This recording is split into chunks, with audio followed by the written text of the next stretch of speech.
Good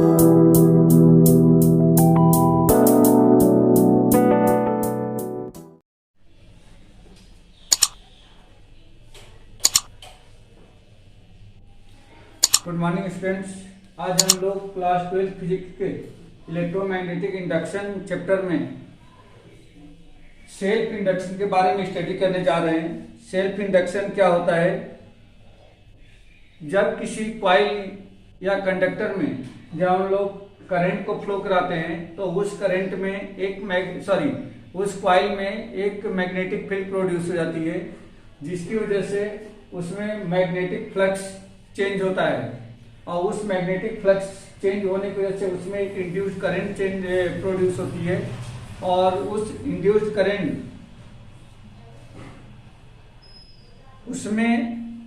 उस induced current की वजह से जो इसमें इंडक्शन होता है उसको ही हम लोग सेल्फ इंडक्शन कहते हैं। सेल्फ इंडक्शन का मतलब ये होता है कि उस कॉइल में जो मैग्नेटिक फ्लक्स के चेंज होने से खुद ही चेंज होने से क्या हो रहा है, उसमें एक ईएमएफ प्रोड्यूस हो रहा है, जिसकी वजह से जिसको हम लोग सेल्फ इंडक्शन कहते हैं। जैसे मान लीजिए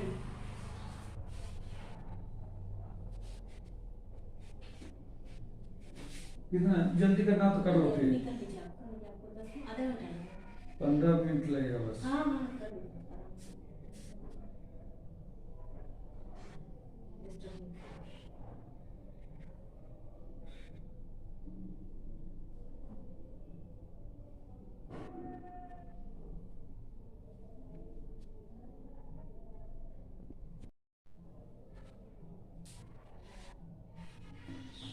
good morning students.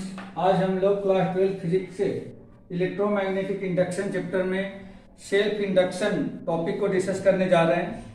Self induction क्या होता है? जैसा कि हम जानते हैं कि किसी कॉइल या कंडक्टर में जब हम लोग करंट फ्लो कराते हैं तो उस कॉइल में एक मैग्नेटिक फील्ड प्रोड्यूस होता है, जिसकी वजह से उसमें कुछ मैग्नेटिक फ्लक्स भी प्रोड्यूस होता है और उस मैग्नेटिक फ्लक्स में चेंजेस तब आता है जब उस कॉइल में फ्लो होने वाली करंट को हम लोग चेंज करते हैं। तो यहाँ पे सबसे पहले हम लोग ये देखें कि जैसे मान लीजिए कि ये कोई कॉइल है,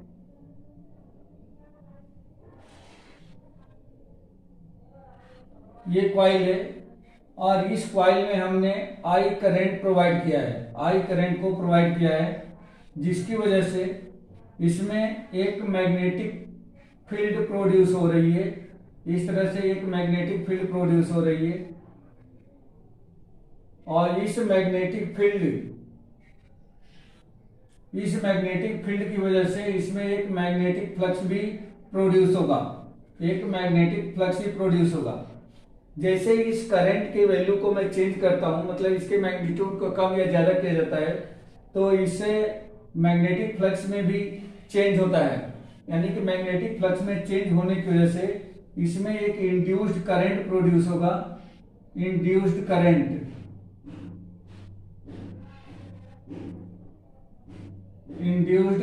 प्रोड्यूस होता है या ईएमएफ प्रोड्यूस होता है। अब यहाँ पे हम लोग ये देख सकते हैं कि जो इसमें इंड्यूस्ड करंट या इंड्यूस्ड ईएमएफ जो प्रोड्यूस हो रहा है, इस कॉइल में खुद का मैग्नेटिक फ्लक्स चेंज होने की वजह से हो रहा है, तो इसी को हम लोग सेल्फ इंडक्शन कहते हैं, सेल्फ इंडक्शन, और इसको एल से डिनोट किया जाता है। अब यहाँ पे हम लोग देख सकते हैं कि यदि मैं करंट के मैग्नीट्यूड को चेंज करता हूँ, बढ़ाता हूँ, तो उस सिचुएशन में इसमें मैग्नेटिक फील्ड भी बढ़ता है और मैग्नेटिक फील्ड में बढ़ने की वजह से इसमें जो मैग्नेटिक फ्लक्स है उसमें भी चेंजेज आते हैं। अगर करंट के मैग्नीट्यूड को कम किया जाता है तो मैग्नेटिक फ्लक्स में भी कमी आती है। इस तरह से इसको हम लोग लिख सकते हैं कि जो फाई है वह डायरेक्टली प्रोपोर्शनल होता है किसके?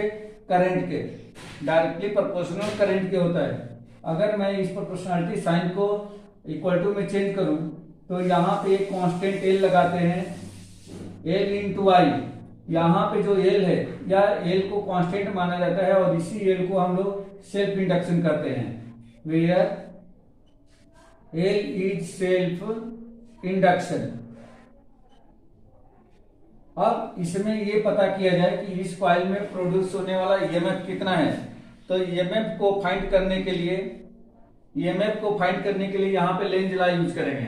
अच्छा, एक चीज और हम लोग यहाँ देख सकते हैं कि यदि इसमें मैग्नेटिक फ्लक्स या सेल्फ इंडक्शन पुल कितना होगा, तो इसके लिए अगर हम मान लें कि यदि इसमें फ्लो होने वाली करंट 1 एम्पियर की हो, तो उस सिचुएशन में यहाँ पे जो फ्लक्स होगा वह flux equal to L into 1, यानी कि L के इक्वल हो जाएगा।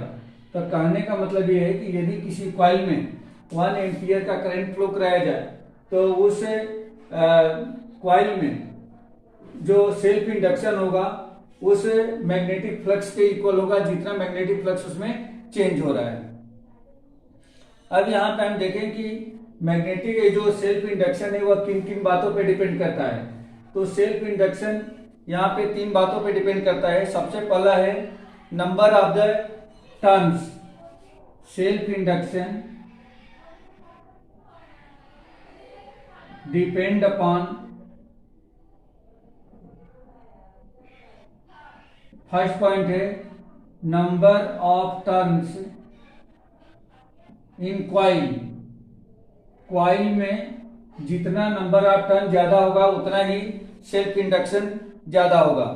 दूसरा है cross section area. Cross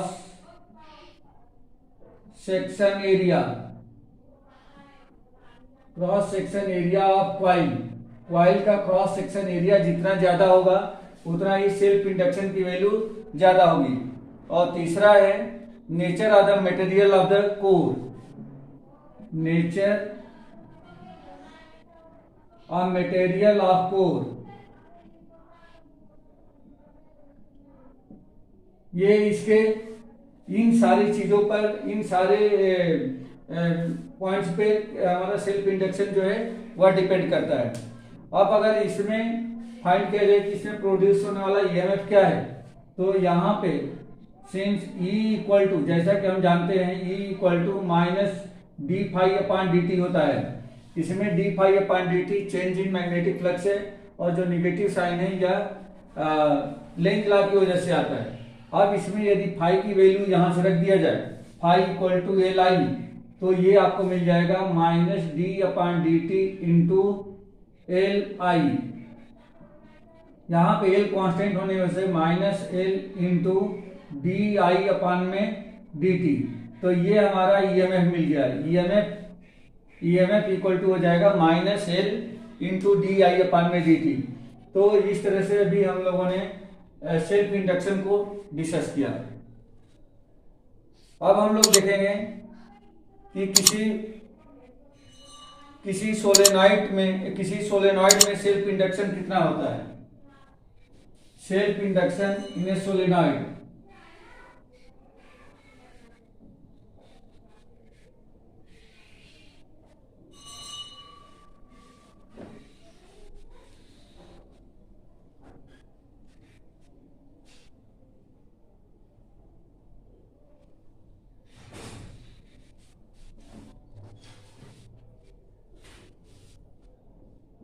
self induction इन ए सोलेनॉइड।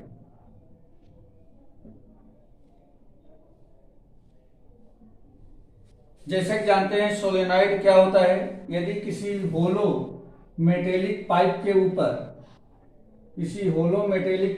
ऊपर यदि कोई कॉपर वायर इस तरह से रैप कर दिया जाए, तो यह एक सोलेनॉइड का शेप ले लेता है। इसी को हम लोग सोलेनॉइड कहते हैं।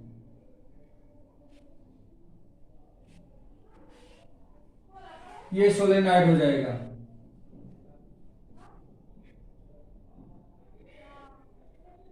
जिसकी क्रॉस सेक्शन एरिया ए है,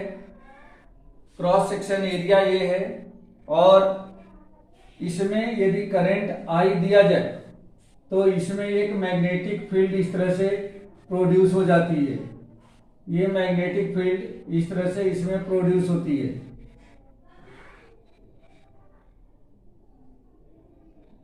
जिसको हम लोग कैपिटल बी से डिनोट करते हैं।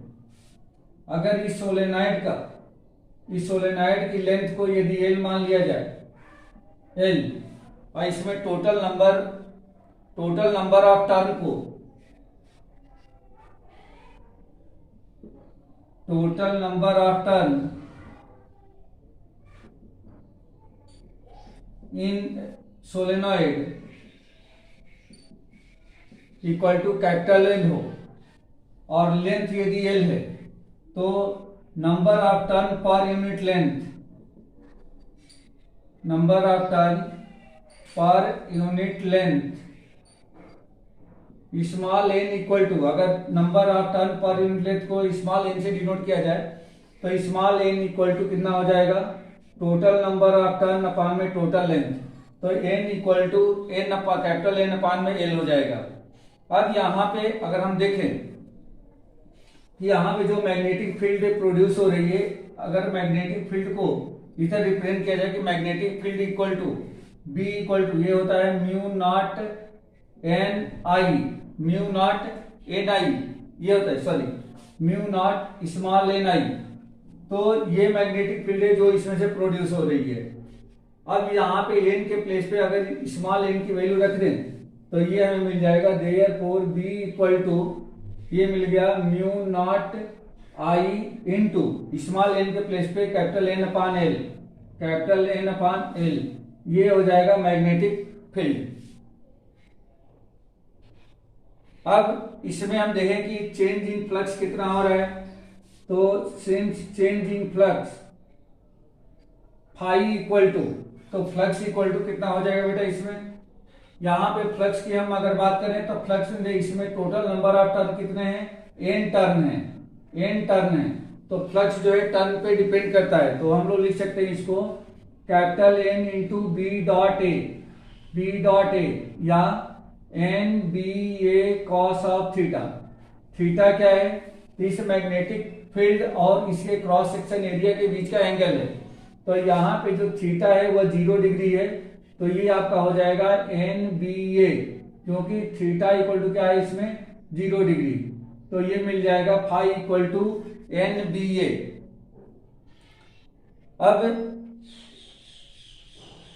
अब यदि इसमें b की वैल्यू मैं ट्रांसफर कर देता हूं, b का मतलब ये है म्यू नॉट एन आई, सॉरी b, ये b की वैल्यू अगर इसमें ट्रांसफर कर दिया जाए तो फाई इक्वल टू मिल जाएगा N A into mu naught I N upon में एल, या N into N, N square बन जाएगा, तो N square A mu naught I upon में एल, ये हमें मिल गया मैग्नेटिक फ्लक्स।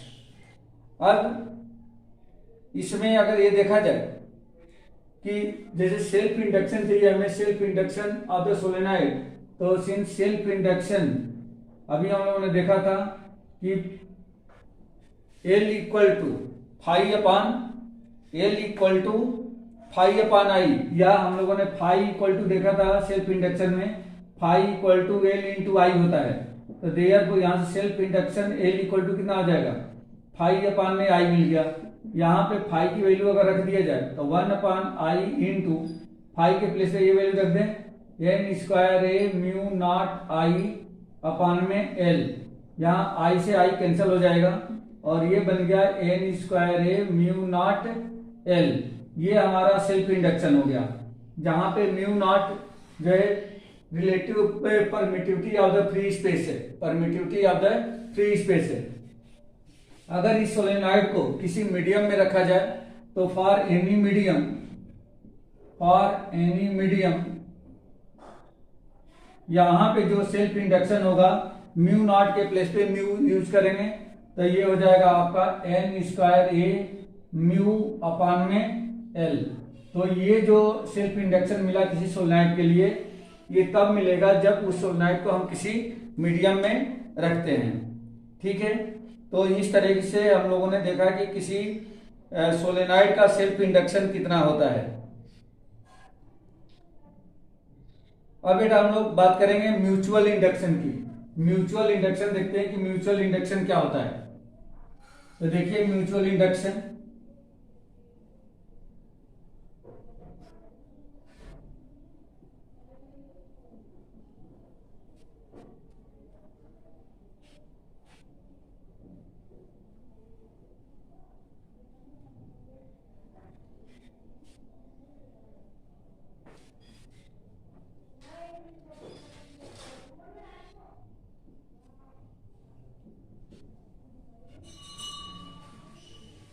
Mutual induction.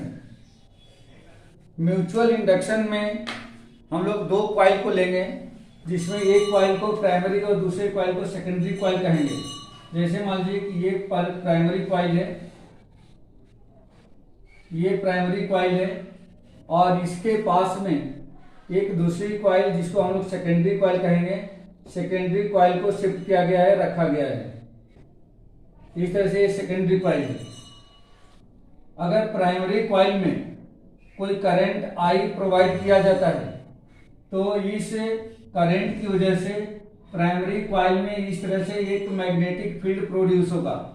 ये मैग्नेटिक फील्ड इस तरह से ये प्रोड्यूस होगा, और यह मैग्नेटिक फील्ड, इस मैग्नेटिक फील्ड की वजह से इसमें जो मैग्नेटिक फील्ड इस करंट की वजह से ये मैग्नेटिक फील्ड V1 प्रोड्यूस होता है, और इसकी वजह से इसमें एक मैग्नेटिक फ्लक्स Φ1 भी प्रोड्यूस होगा। और यह कॉइल जो सेकेंडरी कॉइल है, इसके पास में होने की वजह से यह मैग्नेटिक फील्ड जो है इस दूसरी कॉइल से भी पास कर जाएगा। ये दूसरी कॉइल से भी ये पास करेगा, जिसकी वजह से इसमें एक मैग्नेटिक फ्लक्स प्रोड्यूस होगा, जिसको हम लोग Φ2 से डिनोट करेंगे। अब यहाँ पे हम देख रहे हैं कि ये जो प्राइमरी कॉइल है, इसको प्राइमरी कॉइल लिख सकते हैं, primary coil, and this is the secondary coil. Secondary coil, इस प्राइमरी कॉइल में प्रोवाइड किए जाने वाली जो करंट है, अगर इसके मैग्नीट्यूड को चेंज किया जाता है तो इसका मैग्नेटिक फील्ड V1 भी चेंज होगा, और ये मैग्नेटिक फील्ड यदि V1 चेंज होता है तो सेकेंडरी कॉइल में जो मैग्नेटिक फ्लक्स है जो V1 के ड्यू टू यहाँ पे प्रोड्यूस हो रहा था उसमें भी चेंजेस आएंगे। कहने का मतलब ये है कि यहाँ पे जो मैग्नेटिक फील्ड V1 है वह करंट I1 पे डिपेंड करता है। मीन्स अगर I1 को इंक्रीज करते हैं तो यहाँ पे V1 भी इंक्रीज होगा, साथ में Φ1 भी इंक्रीज होगा, साथ में Φ1 भी इंक्रीज होगा। और अगर ये V1 इंक्रीज होता है तो इसमें सेकेंडरी कॉइल में प्रोड्यूस होने वाला जो मैग्नेटिक फ्लक्स है वो भी चेंज होगा। मतलब यहाँ पे Φ1 तो चेंज होगा ही, साथ साथ जो दूसरी कॉइल में मैग्नेटिक फ्लक्स प्रोड्यूस हो रहा था उसमें भी चेंजेज आएंगे। इसका मतलब ये हो गया कि सीधे सीधे जो Φ2 है वह डायरेक्टली प्रोपोर्शनल है किसके, I1 के। यहाँ पे लिख सकते हैं that is Φ2 is directly proportional to I1। Φ2 जो है I1 के डायरेक्टली प्रोपोर्शनल है। अगर प्रोपोर्शनलिटी साइन को मैं हटाता हूं तो देयरफॉर Φ2 इक्वल टू, यहाँ पे एक कांस्टेंट लगाएंगे जिसको m से डिनोट कर रहे हैं, m into I1, where m is known as mutual induction. इसको हम लोग क्या कहेंगे, म्यूचुअल इंडक्शन कहेंगे, या म्यूचुअल इंडक्शन है। ठीक है बेटा, यहां से म्यूचुअल इंडक्शन को भी हम लोग कैलकुलेट कर सकते हैं। Mutual induction m equal to क्या हो जाएगा, Φ में I1 यहां से मिल सकता है। अब हम लोग देखें कि यहाँ पे जो म्यूचुअल इंडक्शन है किन किन बातों पे डिपेंड कर रहा है। तो mutual induction depend upon, mutual induction M depend upon किन किन बातों पे डिपेंड करता है। तो पहला है number of turns in the coil, number of turns in the coil, coil में कुल कितने नंबर ऑफ टर्न्स हैं उस पे डिपेंड करता है। सेकंड जो पॉइंट होगा जिस पे डिपेंड करता है, size and shape of the coil, size and shape of the coil,